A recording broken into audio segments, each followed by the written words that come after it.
It's another Tuesday on Your View. Welcome to the show. I am Morayo Afolabi Byrne. As always, I never do this alone. I have my lovely ladies in the building.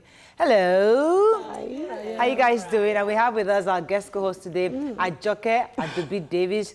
She's an online personality. Olori. Girl, how you doing? I'm doing fine. Good to have nice you. to be in your midst, ladies. Yeah, so you're a media person, so you wouldn't have an easy, you wouldn't have a difficulty in blending with us. Yes, How you she has doing? a unique voice. Bless God. I'm good. Yes, people know your voice. Her voice is pretty unique. Can you imagine? Okay, thank you. I appreciate that. It's nice to meet you, ladies. Finally. So tell us a bit about yourself, since you're the new kid on the block here. So okay, my name's Ajoke Adubi David. I'm simply called Olori AJ. I am an on-air person on Traffic Radio 96.1. I do relationship program. I have a brief story anyway.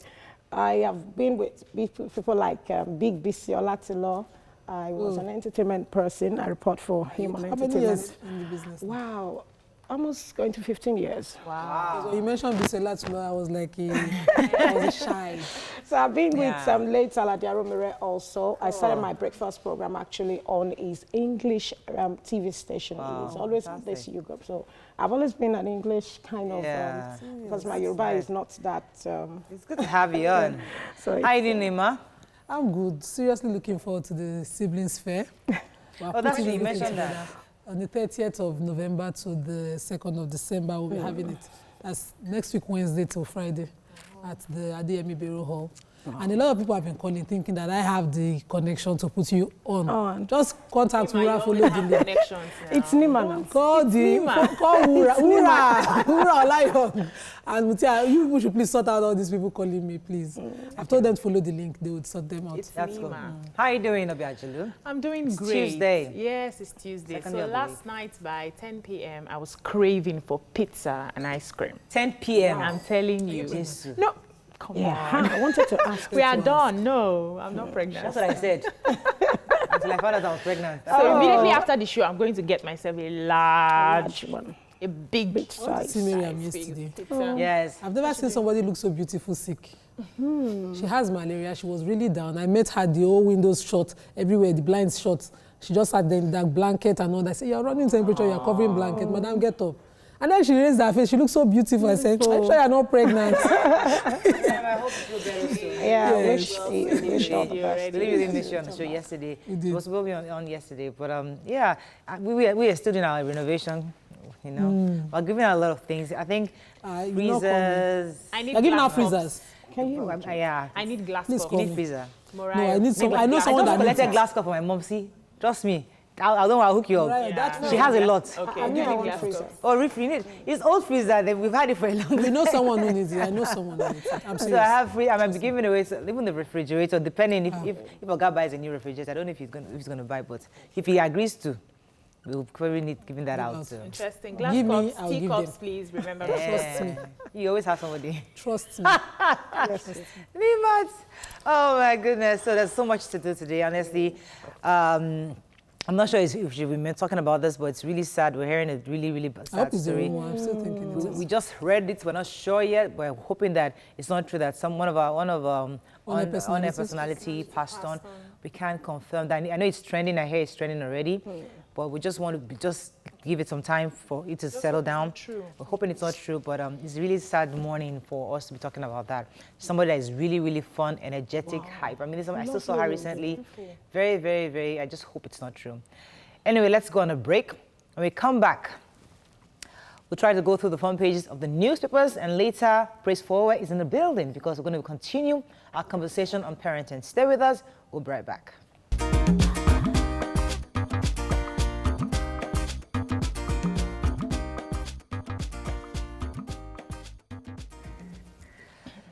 Right, we're going to start very quickly then with the Punch.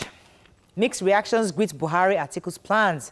Civil society bashes Buhari and Atiku over campaign promises.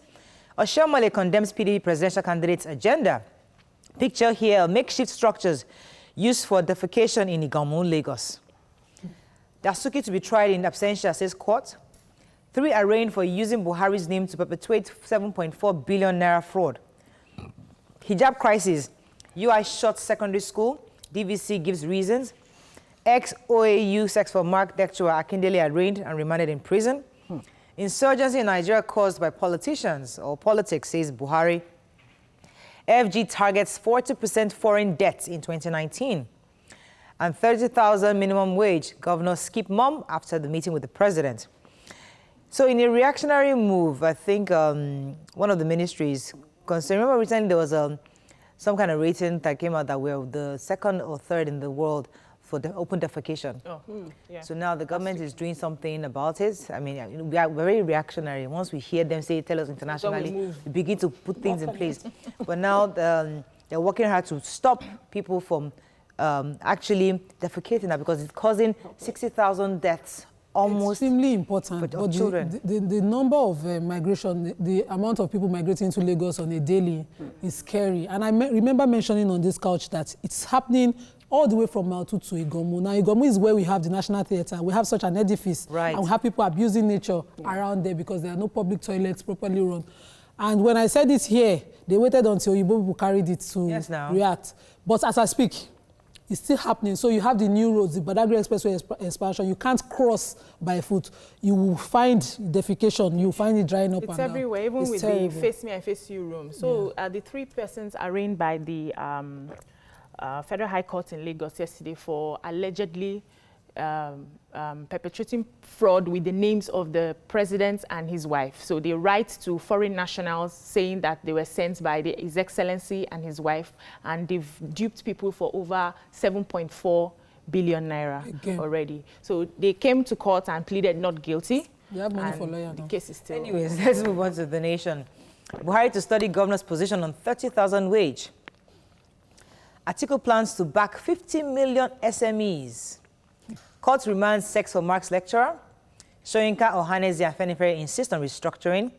Fayoshe's trial will remove 1.2 billion naira cash, says witness. You have the Sex for Marks story. Yeah. Yeah. What it's the recap of what happened last year. Yeah. September, September 17, 2017, and it's about Professor Richard Akindele, who allegedly is being prosecuted for sex for Marks, and the ICPC actually charged him for a 4-count charge, which is using WhatsApp to also try to reach out to Osage, Miss Osage. Yeah. And it was asked whether they should actually give him a bail. And Mr. Kehinde, who is actually representing ICPC, said that he once did not, because they've been trying to reach him for a while, and he was not available. So they didn't grant him bail? They didn't. They didn't grant him bail? Yeah. Oh, so He had to go. Is there any other story in Punch? Who has the Soyinka Ohaneze for Afenifere story? I wanted to take the major headline. Which one? Oh, Buhari's, yeah. So the delegation, the Governors Forum delegation that went to visit the president still went on, trying to renegotiate this 30,000 naira, saying that the governor still cannot pay this amount of money. That, the resources will be... I'm just bothered that they are doing it now. I'm wondering why now, because NLC has taken a strong, stubborn stand. We could have exhausted all these negotiations from beginning by treating NLC seriously. Yes. Now, the governors are... The facts hasn't changed, Nima. The facts are, I can't afford it because it's either you change what you're allocating to me as a state, so I can pay it, or I lay people off. The facts haven't changed. Well, they had the opportunity to say this same thing to the NLC. There was a tripartite committee. They could have been available at each NLC meeting, stressing this, rather than boycotting the meeting and now meeting with the president. This is like buying time, and maybe they thought meeting with the president will actually help to get what they wanted. It's still going to come to the same thing. I don't think so. They said there are two figures out there: 22,500, there's 24,000. No, there's a clear. NLC is insisting on the 30,000. So we don't know. NLC had to resolve at that without, the governors honoring their invitation to negotiate, and now they're saying they will not back down. It's easy to say. For Lagos State we can say that in Lagos. For somebody living in Zamfara, how would the governor take your opponents, if you call them an opponent, take them seriously, approach them at a meeting. Mediation is the best way. All this they are resorting to is a waste of time. NLC doesn't seem like they want mediation. No? Okay, let's move on to Daily Sun. Pay 30,000 or forget 2019 polls. So NS is also saying that thank God it's election year. They can use that opportunity. ASU strike. Nance shut down Abuja. 2019, my government will lift 50 million Nigerians out of poverty in 2 years. That's a article. campaign one. Hey, campaign has started. 5 APC members die in Kwara auto crash. It's a really sad story. Failure to obey court orders, national embarrassment, says Shoyinka. I'm sure it's referring to Dasuki and all that. I read this one about article saying that it's going to lift 50 million Nigerians. According to him, it's going to empower the SMEs to make more people have the entrepreneurs, businesses flourish. And he also promised restructuring. But Keyamo was very quick to reply and saying, anybody that promises restructuring within 6 months or a year is lying to you. Because you need constitutional amendments. It doesn't happen overnight. Yeah. So let nobody use that as a campaign gimmick to promise you restructuring. Nan's story. Yes, the go ahead. National Association of Nigerian Students yesterday had a protest in Abuja, blocking all the roads because they wanted the government to hear them out. They are saying that the budget should be revisited and the allocation for education should be up to 26%, according to what UNESCO has, prescribed for them. And also the Babalakin committee that negotiated should be disbanded. Wow. They want 26%. How realistic is that? Can we get 26% of our budget? Is that possible? Which budget? The one for 2018 or 2019? Well, maybe we'll be looking forward to 2019. It can't be 2018. Yeah. But if they are talking towards resolving ASU's issues, then they should have been there when the National Assembly was debating on the 2018 budget. I don't understand. Okay, let's move on to Vanguard. 2019, I'll get Nigeria working against this article. Same way Trump said America will be great again. So Atiku is promising us that he'll get Nigeria working again. Good. Primaries, APC threatens to expel aggrieved governors. Buhari blames Boko Haram insurgency on politics. Minimum wage Buhari governors meet, and the meeting ends in deadlock. Dasuki El-Zakzaki, Buhari's failure to obey court orders in national embarrassment, says Shoyinka. Amnesty International undermining Nigeria's fight against insurgency, says Defense Headquarters. And Jonathan says, Jonathan is an inspiration to Nigerian youth, says Buhari. Our president says, our ex-president, as he's celebrating his 61st birthday, President Buhari said that Jonathan is an inspiration. And I hear that he's going to be releasing a book on I think it's transition hours, my transition hours. That would be very interesting to read. Yeah. Jonathan wrote a book, and he's turning 61, so Buhari finally says something positive about him. He has never said anything negative about Jonathan. No, but you know, for one, we're not debating what he didn't do. Me, I would really like to read that book. Those transition hours, we know what the really pressure he was under when he decided to concede. I think we got a hint during the handing over. He kept saying, my people will be persecuted or prosecuted. Well, we'll see. Amnesty International, who had that story? Yes. So the Ministry of Defense, or the Defense Academy in Kaduna was saying that, you know, Amnesty International, by recycling reports of 2012, 2013, 2014 over and over again are undermining Nigerians' efforts at fighting insurgency in Nigeria, because they keep giving the impression to the international community that there's the human rights abuses by the military. I wonder if this is an admittance of, you know, that even if it's recycling, maybe in 2012 there were abuses. I don't understand why the military is going so far. I think they should just do things according to every allegation they claim the Amnesty International is giving, like we said when they exposed the issues of the abuse of the women, should be properly investigated before they come out in defense. They also mentioned that Amnesty International is trying to dissuade the U.S. government of selling arms and airships to them, warships to them. So maybe that's their reason. Okay, moving on to Nigeria Tribune. How we will get Nigeria working again, says Atiku. Thugs invade Akwa Ibom House of Assembly as Speaker declares 5 seats vacant. Obasanjo endorses Okowa for second term, inaugurates projects in Delta. Nigeria needs to be reconfigured, says Shoyinka. UI International School shut over hijab crisis. Voting Atiku and Buhari, a resignation to low standards, says Ezekwesili.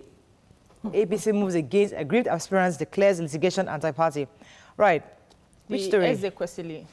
You know, after she flagged Dr. Obi Ezekwesili is speaking. That's her campaign. Go ahead. Flagged off her campaign on Monday. So she said that Nigerians should look towards voting someone like her who can take the nation forward, that the past administration, this present administration is repeating the mistakes of the past administration. And so people shouldn't listen to don't vote for this party and all that party. And that everything that it's when we go back to voting for those political parties and those same persons, we are bringing our standards very low, and we should look towards, you know, raising we'll see how that goes. Unfortunately, we have to wrap up front page review. When we come back, we'll be discussing our series on parenting with Praise Forward. Stay with us. We'll be right back.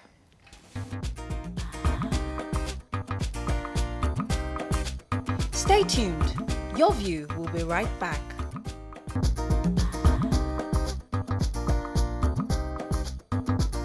Welcome back to Your View. Thanks for staying with us. So as a parent, have you ever felt bad when your child refuses to act normal, meaning does not make conventional, unexpected choices? How do you manage a child that dares to be different? We have with us here, as usual, the author Out of the Box Parenting, Mr. Praise Forward. Welcome to the show, Praise. Good to have you. Welcome, sir. Nice to have you here. Now, Praise will help us to balance our belief and children's life choices to understand how best we can manage when children begin to dream other dreams different from what our thoughts are towards them. Now, you can join the conversation on 070-806-68014. You can also tweet to us at TVC Connect. Please hashtag YourViewTVC so we can read your tweets. There are different angles to this. During the break, we're talking about religion. I know that I grew up in a Muslim family, and the same thing was really tough at the time for my parents to accept that I wanted to be a Christian. My father disowned me. I mean, I remember, I would never forget when I was in church, my father was talking to, I mean, he found me in church. Somebody told me that that's where your daughter was. So he entered the church. The pastor was preaching, and he was pointing at the pastor, "You are lying to my daughter. You're a liar." And I just saw my father inside. I was like, "Oh, sugar!" I just went down and rushed out. So sometimes we do things, and not just in religious part. Our parents feel that, okay, you should be a lawyer, you should be a doctor, you should be these things, and suddenly you're saying you're dyeing your hair blonde, you're coming home green, and you're doing. I'm wondering, hey, Father Lord, they start praying and fasting on this matter. Praise. How do we? There are two questions. How do we try to ensure our children don't derail from what society defines as the right way? That's one. Number two, what can we do to ourselves to ensure that we also allow our children to be who they were destined to be without compromising their own existence? Okay, two things in there. What I say to parents is your child is going into a future that you don't understand. Okay. And that you're most likely not going to be a part of. So what we try to do is, you know, I'd mentioned here that the first skill a parent needs is observation. We're not scripted to observe a child. We were scripted to condition the child to become what we have become.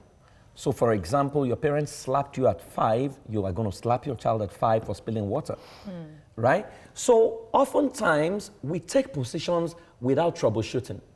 So you see a behavior that contradicts the known.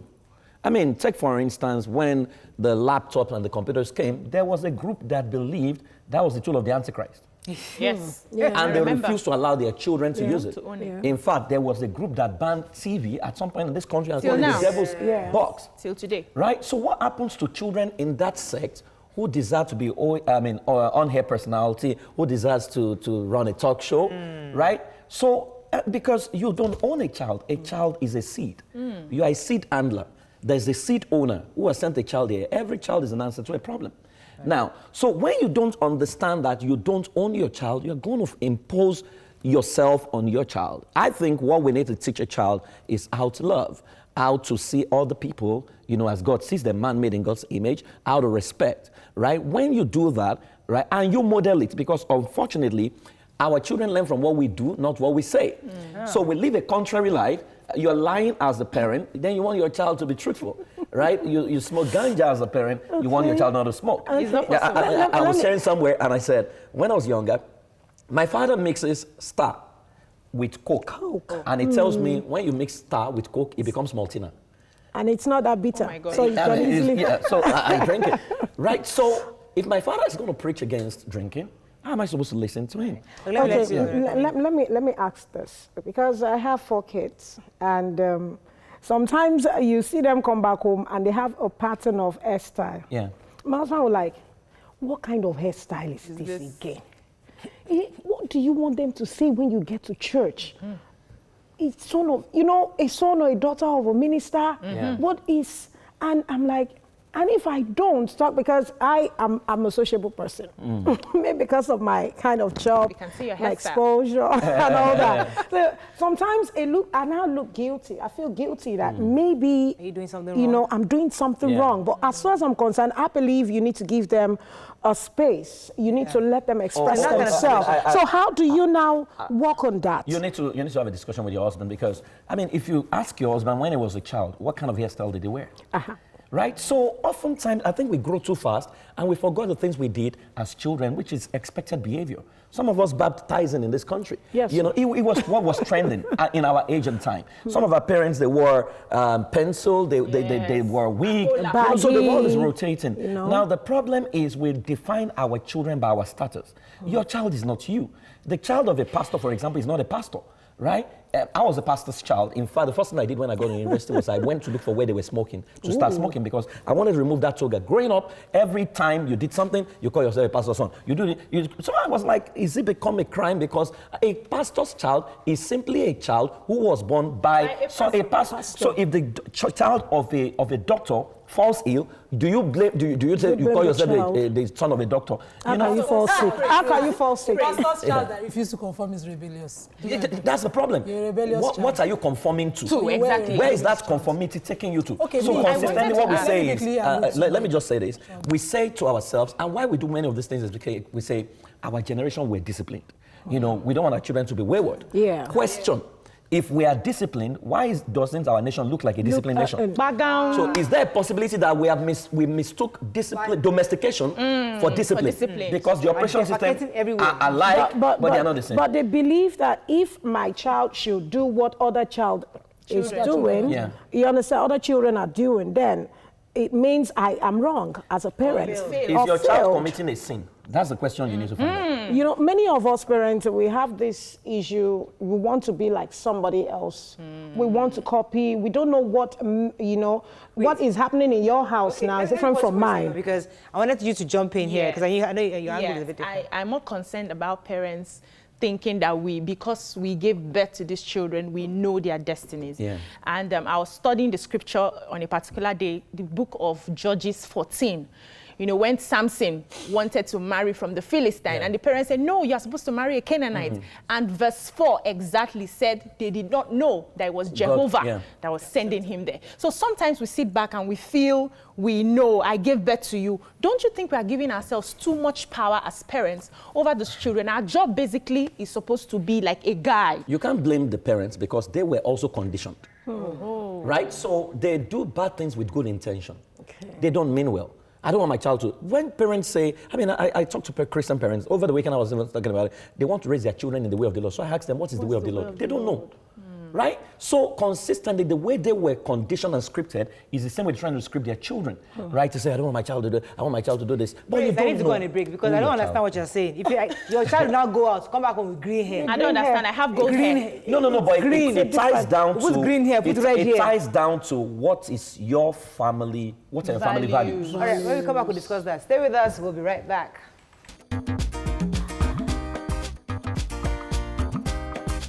Stay tuned. Your View will be right back.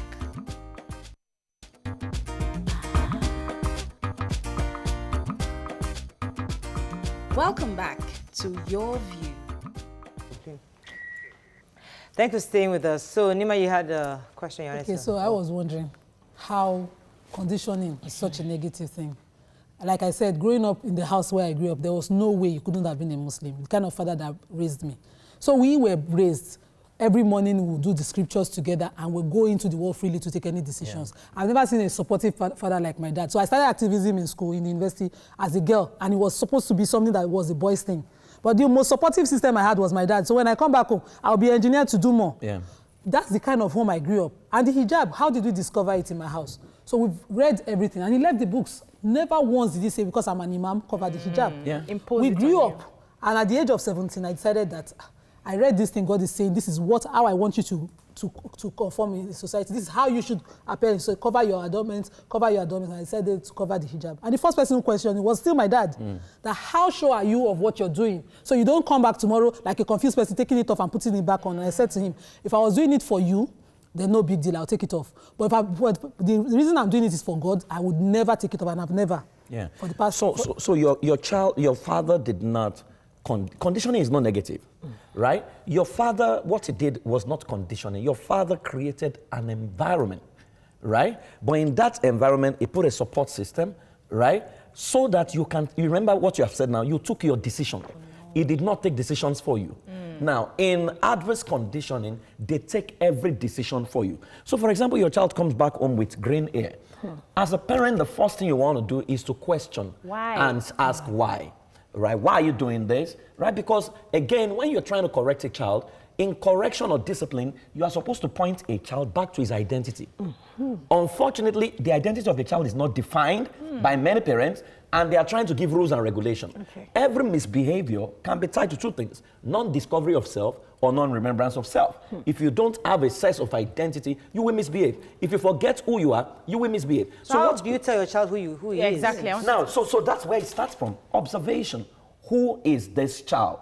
Your child will show you tendencies. They come with traits and tendencies. And you know, she said something off air that when she wanted to wear hijab, her father said, you know, you that loves to go to parties, right? So her father has realized that she's a strong-willed child, right? And it didn't kill that spirit. That was why she was able to do activism in school. Some other parents will tell you, you are a woman. You are going to end up in someone's house. You shouldn't talk when a man is talking. You shouldn't argue when a man... And they're going to kill her. Let me take this call from Victory. Victory, are you there? Thanks for calling. Yeah, good morning, Mariah. Go ahead, please. To everyone in the studio. And honestly, it's an interesting topic. I want to we should understand is this.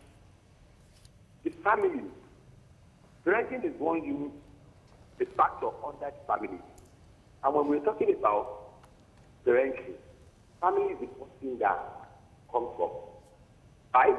Because family, the entire the family comes first. The way our manner will raise our family determine the kind of society we will have. Yeah. And that's why you look at it. Most, like your guest rightly said, most of the things the youth of today is what they see practicing on air within the system. And that's why I affected the entire negatively, because the thing else I want to write is that even the father that trained him or her are going to sort of adapt. Today in the current dispensation, you see what is happening. It's clear what is doing extra night to dream of buying a mansion. Right. You understand? So that's more it's what like when we got to touch with this. Okay. All right. Thank you very much, Mr. Victory. Did you get a response to that? The way you bring up a child, I think it's trying to like the way you bring up a child. The thing is this: in Japan, right? If you ask a Japanese, who are you? Or why are you a Japanese? It will tell you 6 values that makes him Japanese. Okay. If you ask a Jew, the same thing, right? If you ask a Chinese, they will give you about 14. Now, the national values of Japan is taught from the family. Then they've built into the educational system. One of it is respect. The other one is taking care of public property. So in schools, they don't even have cleaners. The children are made to clean by themselves. So that was why when they got to World Cup, they were cleaning stadium. It's a national culture, right? So here, our identity is not defined. So when identity is not defined, right, what parents now resort to is rules and regulation. Don't do this, don't do that, don't do that. So it becomes like a barrack system. What we need to do is, can we take time to study a child and find out his identity based on the traits he's showing? And you see, to do that, it means you need to cure your own biases, right? Because your children will show you tendencies that doesn't align with your values. In fact, I give an example. I say, if you're a pastor, for example, right, and you have a child who, a Mark Zuckerberg, will it turn out with Facebook in your house? Can you produce a Bill Gates? Right? Who says, I want to drop out of school? You are going to sing to him, you're going to be a slave if you don't go to school. Let me take this call from Chudi. Chudi, are you there? Thanks for calling. Yeah, thank you. Go ahead, please. Yeah, I think parents are overburdening the children, forgetting the fact that we all were once like him. some of us, when we replay what we did when we were young, we will close our faces, close our eyes in shame. But I think children, when we are bringing them up, we should allow them to do that thing they want to do, not what we want them to do. Because the children of these days, if you try telling them what you want them to do, they will try to prove to you that they want to do this. And sometimes... Judy, I have a question. Yes. And it's also for praise. So what they want to do, whatever they want to do, you cannot guide. No, you're supposed to guide. Is it whatever they want to do? Because, you know, now we are not using words carefully. Anything your child wants to be, go ahead. Let me add to that. What is more important in the child? Do you put in certain things so that the child will make decisions that you can trust? That's what I'm saying. It's not everything that is like, for example, if he or she wants to do a bad thing, you encourage that. But when he or she wants to do, like, profession, we see parents forcing their children, you must be a lawyer, you must be a doctor, not over my dead body, you cannot. Thank you very much, Judy, for that. I think, let me use myself as an example. There was a time when I thought I was gay. I believed I was a lesbian. Why? Because I felt that was after my accident. I had gained a lot of weight. My face, I had to shave my hair. I was almost bald. And I wasn't hanging out with the girls. So I was with the girl boys, the ones that were wearing boots and shirts and everything. And I was hanging out with them, and we're cool like that. And at that moment, you would not see me with any guy. How old were you? I think I was maybe about 18. Okay, so at the age. You're so I was really an adult. Yeah. But you see, but my brother was there. He observed me doing all the bouncing, doing all the what's up. He kept thinking, okay, this girl, what's going on here? But did he allow me to go ahead? No, he had to remind me, you're not. Which is you are not like them. So what you have said is your brother brought back your identity to you. Because you were going to lose consciousness of your identity, which ties back to the two things I said: a non-remembrance of self or a non-discovery of self. Now, it's not, parents cannot allow their children to do everything they want to do. But how you say no is very important. For example, your child, 4-year-old, stands on this table and he says, I'm going to jump, right? You know he's going to hurt himself at that age. How do you say no? Do you say, if you jump, you're going to break your leg, which is what a typical parent says. If you say that, what you have done is you have prevented the child from falling, but you have also installed fear into the child. He's not going to dare anything again. Now, you could have said, you can jump, but this jump is for age 7. Let me create the jump for age 4 so that you can jump. Okay. So you create something else. He's still jumping.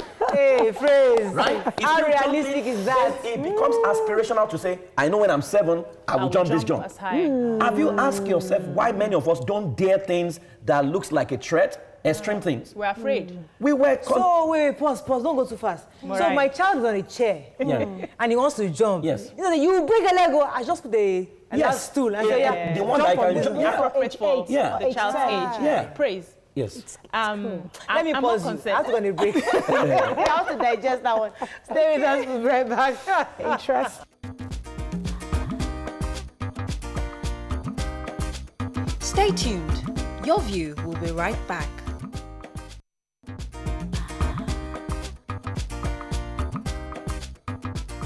Welcome back to Your View.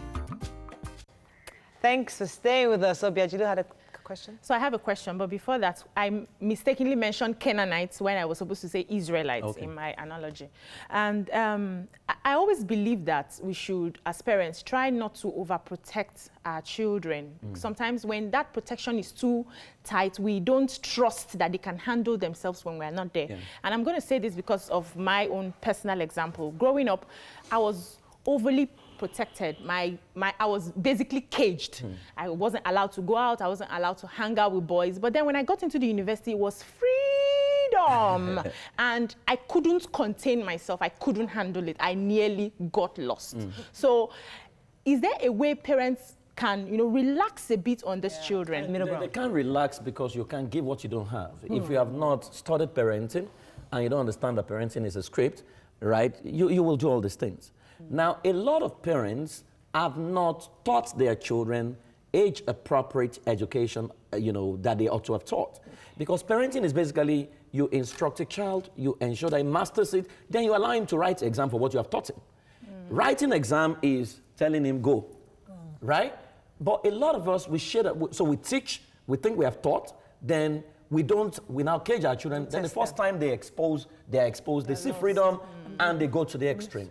Right? So consistently, and our parents did that subliminally without even knowing, right? Because there were no mobile phones, so we left the house, and they said, come back by 5 o'clock, and at 4, sometimes you came back late, and they punished you, they disciplined you for it. So there were consequences, right? So we are not, and that's why a lot of our children are not building mental resiliency, because we are not allowing them do how many children climb trees, the way we climb trees now? How many, because you are afraid, they will die. Trees. How many children can you tell, go and buy something across the road? We are afraid. What if... Let's take some tweets. So. Ben Afashion says, leave the rest for God in prayers. They will turn out according to God's destiny for them. And I agree. As a parent, you have to be prayerful. Yeah. Ben, can prayers help your children? Prayer alone. Not prayers alone. You also need to put some effort, like prayer. Okay, Victoria says, how do I digest all these truths you are dishing out this morning? My mind is always reconditioned each time your guest is on the show. Kudos to you, that's to praise. And he says, it's okay for all parents to raise their kids in their faith, but to avoid creating a tunnel vision in the child. I think all kids should be exposed to different ideas: Islam, Christianity, Western philosophy, yoga, Ifa, etc. Schools ought to help. I agree with Ehi. Because I took my AWE in the Devil's Praise while I did Yoruba. I have strong knowledge. And my father brought a book once and said, this is a proverb in our dialect. So I need you to read this as well. And he used to read books from us from British Library. In every, I knew the history of Sudan. Expose your child. Give them options. And then you try to streamline it, talk to them and say, this is the we have to round option, up. We have to round up, Nima. And I wanted Praise to touch on this issue that the religious part of it, where we are a certain religion in the house, and you want your children to be raised in this certain way. And they seem to just be curious about other religions and they want other things. Like parents, I need you to just give us a quick nugget on how we can manage that situation, because you have to run off. Okay, so you have to understand that the first thing your child looks at, the first religion he meets, it's not even Christian or Islam. The first religion your child meets is you. Right? If your life is compelling enough, your child will follow your faith. Exactly. Yeah? That's so strong. a lot of us, and remember that religion itself is not bad. The interpreters of religion are the ones who create the confusion. Right? And so a lot of people in the Jewish community, they say that when you teach what you have not lived out, you are a false witness. Right? So they say you are not even qualified to pick the Torah unless you have lived it out or teach it. Right? So a lot of us, I believe, like what she said, expose your children to all sorts, because none of us came with any emblem to say this is the religion you must belong to. Right? And the goal of religion, I think the goal of religion is to guide morals and ensure that you behave in a particular way. Right? Religion cannot give you your creativity. It can't give it. It's just to make you relate effectively with other people. Anything outside of that, it's an issue. Yeah. Thank you so much, Praise. It's always a pleasure having you on the show. Yeah. Hopefully we're going to bring you back. Although the box parenting, it's fabulous. I've been reading that book. Really? Well done. It's really helping me out. I need to get the book. Where's my copy? I'll hand it over to you when I'm done. Okay. I'm actually done now, so I'll hand it over to you. Okay. So don't forget, you can now watch the repeats of Your View at 11 p.m. every evening, because I know people have been complaining that the 8 p.m. repeat was removed, yes, but now it's going to be showing 11 p.m. So please. Also, tomorrow is our live audience show. Come early. We don't charge to come in. Just show up and you get a seat, all right? You don't have to be, it's not for specific people. Have a fabulous day. We'll see you tomorrow. Bye-bye. Bye-bye.